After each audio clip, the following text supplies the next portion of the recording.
गरीब भाई की अमीर बहन। किशोर और पिद्दी दो भाई बहन थे। पिद्दी बहुत खर्चीले स्वभाव की थी। वो जितना कमाती अपने ऐशो आराम में पैसे उड़ा दिया करती। लेकिन किशोर समझदार था, घर को साथ लेकर चलना जानता था। अपनी बहन के जितना कमाता तो नहीं था, लेकिन फिर भी वो किसी तरह घर का खर्च चला लेता था। एक दिन पिद्दी किशोर से कहती है, किशोर, तुम थोड़ा ज्यादा क्यों नहीं कमाते? मेरे दोस्त रोज मेरा मजाक उड़ाते हैं। अरे बहन, मैं कोशिश तो कर रहा हूँ। अच्छा सुनो, अगले महीने रक्षाबंधन है, मुझे सोने का हार चाहिए, इससे कम कुछ भी ना लूंगी। अरे दिला दूंगा बहन। किशोर को पूरी रात नींद नहीं आती। उसके दिमाग में बस ये चल रहा था कि उसकी माली हालत इतनी बिगड़ चुकी है, अब वो सोने का हार कहाँ से लाएगा।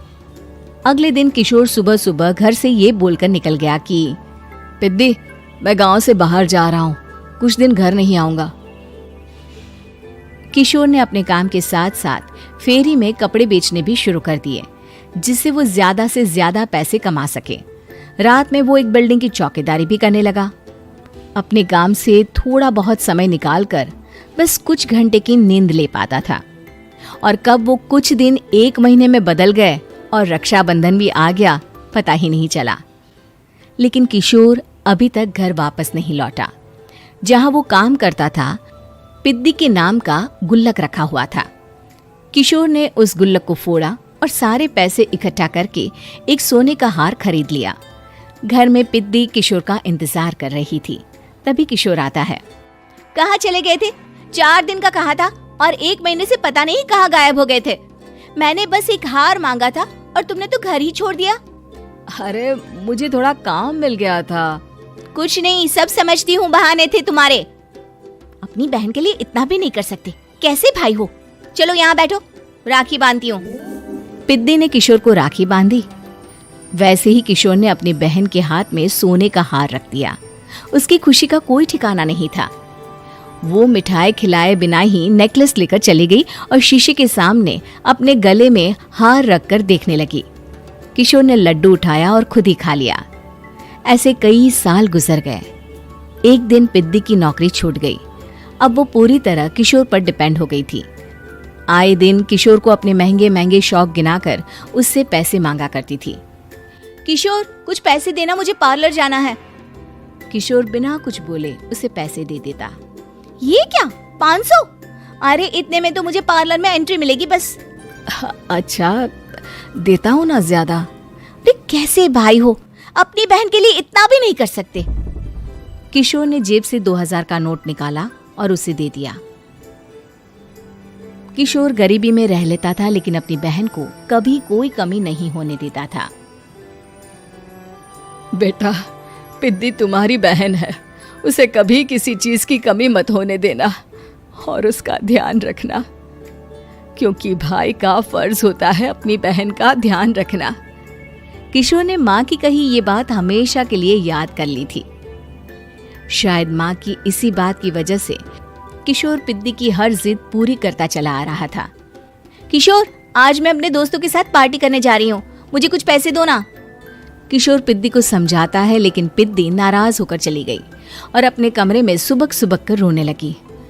किशोर अपनी जेब से कुछ पैसे निकालता है और पिद्दी को दे देता है। किशोर खुद कभी अच्छे कपड़े नहीं पहनता, लेकिन पिद्दी को राजकुमारी की तरह रखता। पिद्दी के जाने के बाद किशोर अपने काम पर निकल गया। एक तरफ पिद्दी अपने दोस्तों के साथ मस्ती कर रही थी, तो वहीं दूसरी तरफ किशोर पैसे कमाने के लिए कड़ी मेहनत कर रहा था। कुछ और दिन ऐसे ही बीत गए। एक दिन पिद्दी एक लड़के को लेकर घर आई और उसे किशोर से मिलवाया। किशोर, मुझे इस लड़के से शादी करनी है, लेकिन इनके मम्मी पापा बोल रहे हैं कि उनको दहेज में एक कार चाहिए, तभी वो मेरा और पंकज का रिश्ता कबूल करेंगे। लेकिन बहन, कार खरीदना कोई सब्जी खरीदने के बराबर तो नहीं है। अरे कैसे भाई हो तुम, अपनी बहन के लिए इतना नहीं कर सकते? देखो, मैं ज्यादा इंतजार नहीं कर सकती, तुम्हें 1 साल में मेरे लिए कार खरीदनी ही होगी। अच्छा पंकज, एक काम करो, कल तुम अपने माता पिता को घर बुला लो, मैं उनसे तुम्हारे और पिद्दी के रिश्ते की बात कर लेता हूँ। अगले दिन किशोर के छोटे से घर में पंकज और उसके माता पिता आते हैं। बेटा, तुम्हारी बहन ने हमारी शर्त तो बता ही दी होगी। जी बेटा, तुम तो इतने छोटे घर में रहते हो, दहेज कहाँ से लाओगे? मैं अपनी बहन की खुशी के लिए सब कुछ कर सकता हूँ। पंकज और पिद्दी का रिश्ता तय हो जाता है। किशोर अब अपनी क्षमता से 4 गुना ज्यादा काम करने लगता है। सुबह सबके घरों में न्यूज़पेपर फेंकता, दिन में मजदूरी करता और रात में चौकीदारी करता। खूब मेहनत करके किशोर ने अपनी बहन की शादी के लिए पैसे जुटा लिए। उसने अपनी बहन के लिए कार खरीद ली। जब वो पिद्दी के ससुराल वालों से मिलने गया तो उन्होंने किशोर से और पैसों की मांग की। इस बार किशोर हार चुका था। पिद्दी माफ करना, मैं तुम्हारी शादी उस लड़के से नहीं कर सकता। वो लालची लोग हैं, उन्हें सिर्फ पैसों से मतलब है। देखो किशोर, मैं पंकज से ही शादी करूंगी। क्योंकि पिद्दी ने तो किशोर की बात न मानने की जैसे कसम खा रखी थी। किशोर ने पंकज को घर बुलाया। पंकज, तुम अपने माता पिता को समझाते क्यों नहीं हो? भैया, वो हमारी शादी के लिए मान गए, मेरे लिए तो यही बहुत बड़ी बात है। हम एक काम कर सकते हैं, दहेज की रकम में से कुछ पैसे मैं आपको दे देता हूँ। अरे लेकिन समाज वाले क्या कहेंगे? अरे जब दुनिया को पता चलेगा तब ना।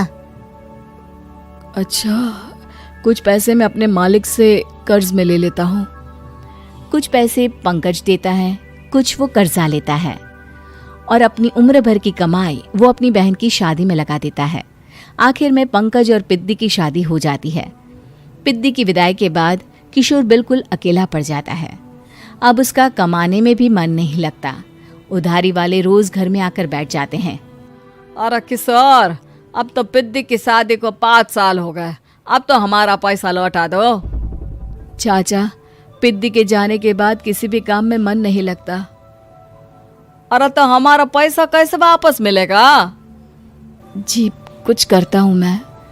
किशोर के ऊपर बहुत सा कर्जा चढ़ गया था, इसलिए उसने तय किया कि वो ये घर बेचकर सबके पैसे लौटा देगा। अगली सुबह शहर के किसी साहूकार को उसने अपना घर बेच दिया और सबके पैसे लौटा के वो गांव छोड़कर चला गया। पिद्दी ने शादी के बाद कभी अपने भाई का हाल तक नहीं पूछा। किशोर को फर्क नहीं पड़ता था, बस ससुराल में उसकी बहन खुश है ये जानकर उसे खुद की खुशी मिलती थी और ये सोचकर कि उसने माँ से किया हुआ वादा पूरा कर दिया। इसी तरह के कार्टून वीडियो देखने के लिए कार्टून्स टाइम चैनल को सब्सक्राइब और बेल आइकन को प्रेस करें। और हाँ, वीडियो को लाइक और शेयर जरूर करें। धन्यवाद।